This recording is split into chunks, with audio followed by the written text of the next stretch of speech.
Hola, ¿qué tal amigos? Bienvenidos a un nuevo video. Hoy les voy a hablar acerca del transistor como amplificador y los modelos de circuito equivalente a pequeña señal. Empecemos con el video. Para operar como amplificador, un transistor debe estar polarizado en la región activa. El problema de la polarización es de establecer una corriente directa constante en el emisor o el colector. Esta corriente debe ser predecible e insensible a variaciones en temperatura, valor de beta, etc. En la siguiente figura se muestra la operación lineal del transistor bajo condiciones a pequeña señal. Una pequeña señal de base emisor de onda triangular se superpone al voltaje base emisor de corriente directa. Da lugar a una corriente I sub C de señal en el colector, también de forma de onda triangular, superpuesta sobre la corriente directa I sub C. I sub C igual a Gm por voltaje base emisor, donde Gm es la pendiente de la curva I sub C versus B sub Be en el punto Q de polarización. Bueno amigos, el siguiente tema a abordar es los modelos de circuito equivalente a pequeña señal. El análisis de la sección anterior indica que toda corriente y voltaje del circuito amplificador de la figura están formados por dos componentes, una componente de corriente directa y una componente de señal. Las componentes de corriente directa están determinadas del circuito de corriente directa que se ilustra en la figura y de las relaciones impuestas por el transistor. Por otra parte, una representación de la operación de la señal del BJT se puede obtener al eliminar las fuentes de corriente directa, como se muestra en la figura. Observe que como el voltaje de una fuente ideal de corriente directa no cambia, el voltaje de señal en sus terminales será cero. Aplicación de los circuitos equivalentes a pequeña señal. La disponibilidad de los modelos de circuitos con BJT a pequeña escala hace que el análisis de circuitos de amplificadores con transistores sea un proceso sistemático. El proceso consta de los siguientes pasos.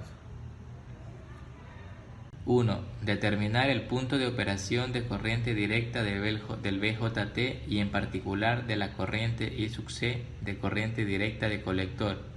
2. Calcular los valores de los parámetros del modelo a pequeña señal G sub M igual a I sub C sobre BT, R sub pi igual a beta sobre G sub M y RE igual a BT entre I sub E, esto es igual a 1 entre G sub M. 3.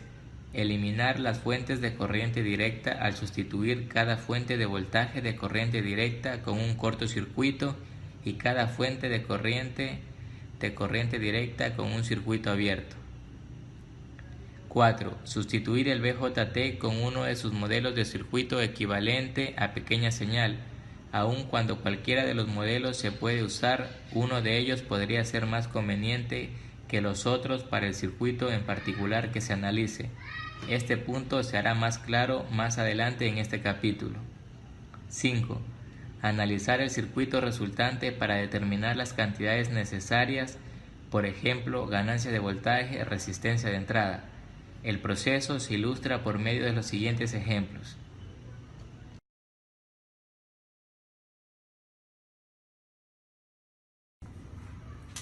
Ya se pide analizar el circuito mostrado para hallar la ganancia de voltaje. Primero hallamos la intensidad de la base y simplemente reemplazamos en la fórmula. Y ahí podemos ver que nos da un valor de 0,023 mA. Aquí ya se encuentra resuelto todos los problemas por cuestión de tiempo para que el video no se haga muy largo. Pero si reemplazamos en la calculadora podemos comprobar que efectivamente nos dan estos valores. Y con el valor de la intensidad de la base hallado, procedemos a reemplazar en la fórmula la intensidad del colector. Como sabemos, beta se considera 100 para este ejercicio. Entonces nos da un valor de 2,3 mA. Y ahí procedemos a hallar el voltaje del colector, que simplemente se reemplaza en la fórmula con los valores ya hallados y nos da un valor de más 3,1 voltios. Y ahí hallamos la resistencia de entrada, que igual solo reemplazamos la fórmula y obtenemos que es igual a 10,8 ohmios.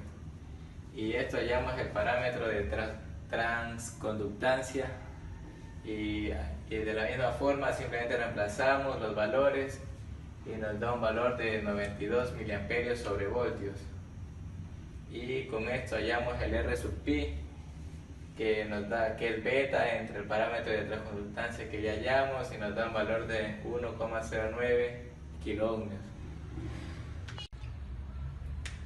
Ya el voltaje que va a ser amplificado lo hallamos con la fórmula y nos da un valor de 0,011 por el voltaje de entrada, y ya con esto hallamos el voltaje de salida, que el voltaje de salida es igual a menos el parámetro de transconductancia por el valor que va a ser amplificado por RC, y ahí simplemente el voltaje de entrada lo pasamos acá para hallar la ganancia de voltaje, y nos obtenemos que la ganancia de voltaje es de menos 3,04 voltios sobre voltio.